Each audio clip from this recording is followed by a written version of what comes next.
Dans cette vidéo du chapitre 48 de mes notes de cours, je résous une situation tirée de la section 5.7 de Seguin, la section qui s'intitule « La croissance et la décroissance du courant dans un circuit RL », et je précise dans un circuit en courant continu.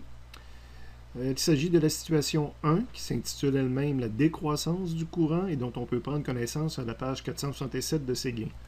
Après avoir pris connaissance une première fois du texte de la situation, en deuxième lecture, on va identifier nos données et ou faire le schéma en même temps. Dans ce cas-ci, je vous précise que le schéma ne serait pas nécessairement fourni à l'examen. C'est le schéma typique pour étudier un circuit RL et on peut le retrouver au besoin également dans les résumés. Donc, il n'y a aucune raison que je le dessine obligatoirement. Ça pourrait être à vous de le dessiner à partir de 0. Donc ici, on nous précisait que ce circuit-là utilisait une pile de 15 volts dans sa partie initiale pour charger le circuit initialement, si on veut, quand il est en position interrupteur sur P.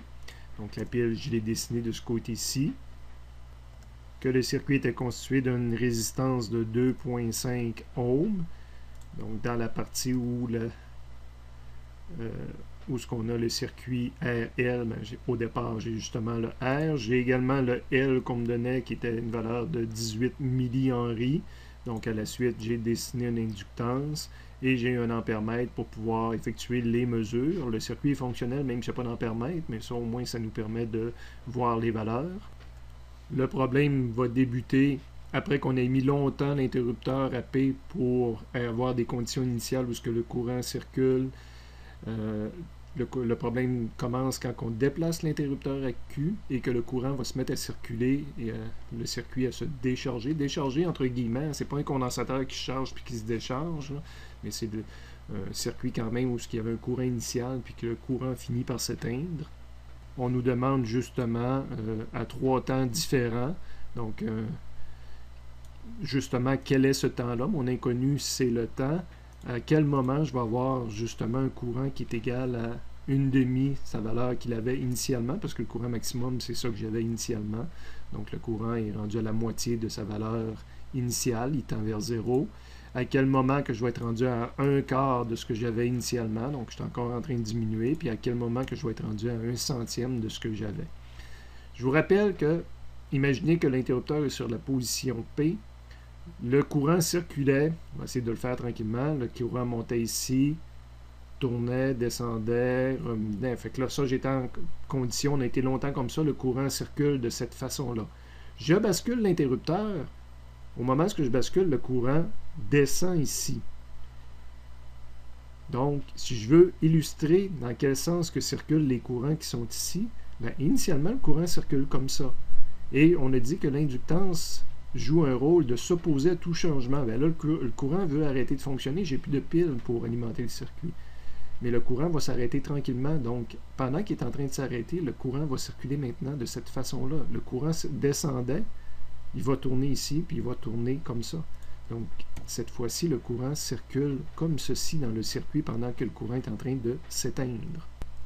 Il me reste le delta T dans mes variables à montrer. Bien, je l'ai montré ici pour montrer qu'on étudie ce qui se passe pendant un certain temps.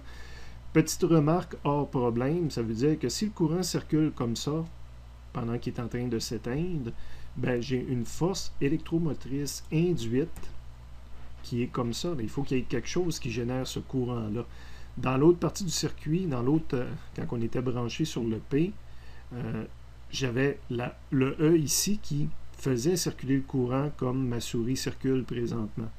Et si j'aurais dessiné à ce moment-là, puis je l'ai déjà dessiné sur d'autres dessins, comment était la force électromotrice induite qui s'opposait initialement à ce courant-là, elle aurait été dans l'autre sens. Donc, vous pouvez revenir en arrière s'il faut, là, puis aller consulter les lectures dans Seguin, quoique Seguin ne montre pas cette partie-là de l'explication.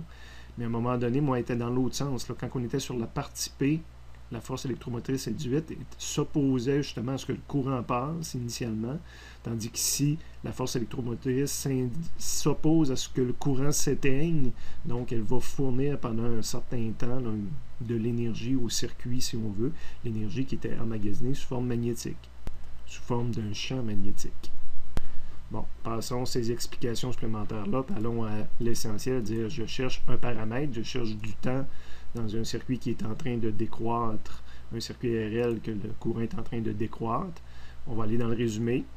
Deuxième page du résumé du chapitre 48, là où on a les circuits RL en courant continu. Il y a la partie croissance, la partie décroissance, donc il faut faire les bons choix de formule. Quoique le Imax ici, qu'on a l'impression qu'il apparaît exclusivement dans la partie croissance, mais le même Imax s'applique aussi à la partie décroissance. Et les temps aussi qu'on a ici à la fin du résumé, parce que là je viens de trouver une formule qui contenait delta T. On a une formule pour la croissance, puis une formule pour la décroissance, puis on voit le Imax qui apparaît. Au besoin, c'est le même Imax d'un côté et de l'autre. Donc là, j'étudie la décroissance d'un circuit, mais c'est cette formule-ci que je vais utiliser. De retour à mon problème, c'est l'équation que j'ai transcrite telle qu'elle apparaissait dans le formulaire et que je vais appliquer pour mon premier point d'interrogation pour delta A. Moins taux, le taux n'est pas fourni dans mes données. ln de IL, donc le courant IA, si on veut, le courant que je vais étudier pour delta TA, c'est une demi Imax. Donc je peux remplacer déjà IL par une demi Imax. Divisé par Imax, ça reste Imax. Donc j'ai écrit une première équation, et même si je ne réalise pas que les Imax se simplifient, j'aurai une inconnue, deux inconnues, puis si je ne réalise pas qu'il y a une simplification ici, je pourrais même dire qu'il y a trois inconnues. On va voir que ça ne causera même pas de problème. On va être indépendant de Imax, évidemment, puisqu'il se simplifie. J'applique la même équation pour delta TB. Donc, delta TB va être égal, c'est le même taux, c'est ln, mais là, évidemment, le courant que j'ai au moment TB que je vais étudier, c'est 1/4 de Imax. Donc, j'écris 1/4 de Imax divisé par Imax. C'est la deuxième équation que j'ai écrite. Ça a rajouté un inconnu, et le reste était déjà en vert, disponible, présent dans les équations en vert. Donc, deuxième équation, puis une inconnue de plus. Et je l'applique une dernière fois pour delta TC. Delta TC, c'est le même moins taux, c'est ln, mais là, le courant, à ce moment-là, de delta TC, le courant vaut 1 centième de Imax. Donc, c'est ma troisième équation, et j'ai rajouté une inconnue, j'étais à 5 inconnues. Évidemment, ça va me prendre, je ne peux faire aucun calcul si je n'ai pas de valeur de taux. Donc, on va dans le résumé s'il faut pour se rappeler comment calculer un taux pour un circuit RL. C'est L divisé par R. Excusez, vous voyez, même ma mémoire fait défaut. Fait qu'il ne faut pas hésiter à aller dans le résumé pour l'écrire de la bonne façon. Je l'applique à ce problème-là. Le taux que j'ai dans mes trois équations ici va être égal à le L, on a une valeur pour 18 fois 10 à la moins 3, puis le R également, divisé par 2,5. Donc, je viens d'écrire une quatrième équation et j'ai 5 inconnus.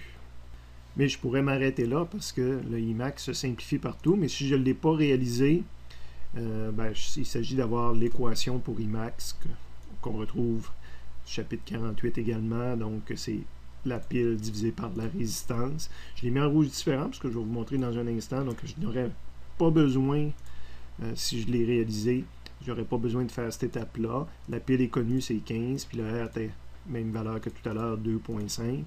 Si j'ai passé par là, j'ai écrit une cinquième équation à 5 inconnus. Et je suis prêt à passer à la calculatrice en version 4 équations ou en version 5 équations. Je suis ici dans la calculatrice là, pour vous montrer que j'ai programmé les deux versions, 4 et 5 équations, et pour rajouter quelques explications. La boîte ici, on montre la version 5 équations, où que j'ai programmé le Imax également.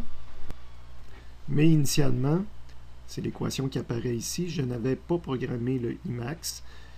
La cinquième équation, le Imax apparaissait dans les équations, puis j'ai demandé à la calculatrice de résoudre pour les 4 autres paramètres, pour me donner les mêmes réponses et les bonnes réponses, même s'il n'y avait pas d'équation pour le Imax. Évidemment, parce que le Imax se simplifie dans chaque cas. Puis après ça, je l'ai essayé tel que la boîte montrée ici avec une cinquième équation. J'obtiens les mêmes réponses. J'obtiens une information de plus qui est le courant maximum de 6 ampères. Si j'ai de l'intérêt pour ça, tant mieux. S'il n'y a pas d'intérêt à avoir la valeur de courant maximum, je vais arriver en haut. Qu'est-ce que ça veut dire que le Imax ne change pas les valeurs ici? C'est parce que il faut réaliser qu'on est indépendant de Imax, mais surtout on était dépendant de la valeur de la pile. changer le courant maximum, c'est de l'avoir chargé avec une pile différente. Je ne change pas le R, puis je ne change pas le L. Donc, la constante de tantôt ne changera jamais, tant que je ne change pas le R ou le L. Et les trois autres paramètres dépendaient de la constante de temps, donc ils vont arriver aux mêmes valeurs.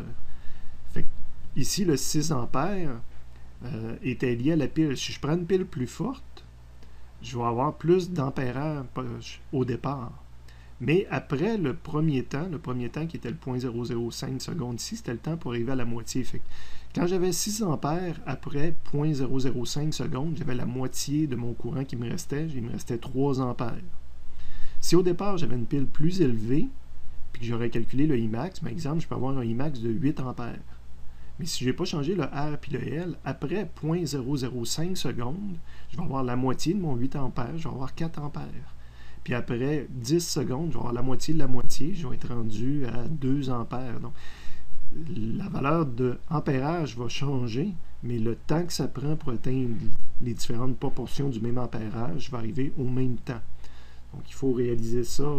Ça pourrait être des belles questions aussi de compréhension à l'examen.